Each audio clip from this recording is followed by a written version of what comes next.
Hi, I apologize for the delay in this Module 3 video. I had some technical issues that um, I want to apologize for. So you can notice Go Big Red behind me. I'm in my husband's office, so he's a big Husker fan.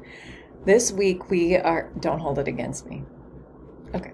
This week we are looking at RTI and multi-tiered systems of support, and we look at how it empowers teachers, how it supports students, and the steps that are included in the evaluation process, the disability determination process. You might have heard this called a disability suspect meeting if you've been a part of that in the past. And then we'll look at using educational instruments in case studies. So you can read below the assessment for learning list there. In your required reading this week, you have chapter 3 of your textbook and 2 additional articles. Supplementally, these are things that, again, you're not required to read. You can do your assignments without them, but they are very helpful. They might be helpful to you in the future after this course is over.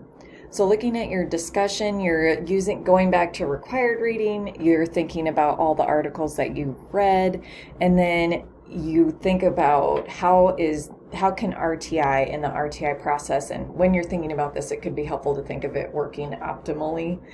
How does it help struggling students?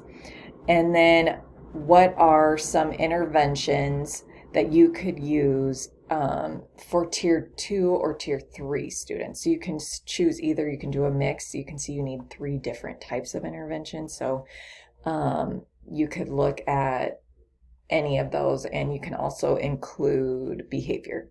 And this can be a nice one to take notes on.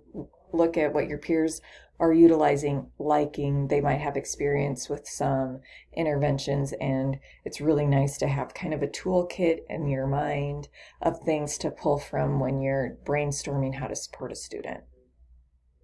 Speaking of your student referral project, so this will kind of tie in. So you need to use a fictitious name.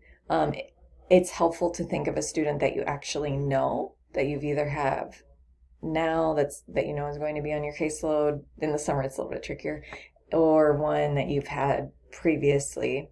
Use the school's existing referral form. So this is probably going to require you to reach out to a school psych, your building principal, if you have a coordinator or a school a special education strategist, they can also help you.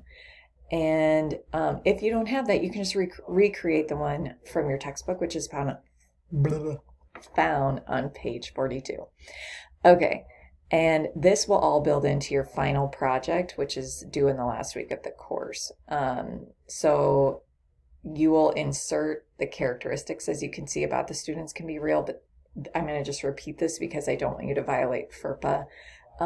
You must use a fictitious name. You can be creative. Okay. And then, one second here. And then this is just a friendly reminder. I would recommend you complete another log in your assessment tool learning log. This, as you can see, is not due until Module 6. And it would be difficult to complete all in 1 week. So it's helpful to keep chipping away at this. All right, and then if you have any questions that would benefit the group, feel free to insert them here. But I appreciate all of you who are reaching out individually as well.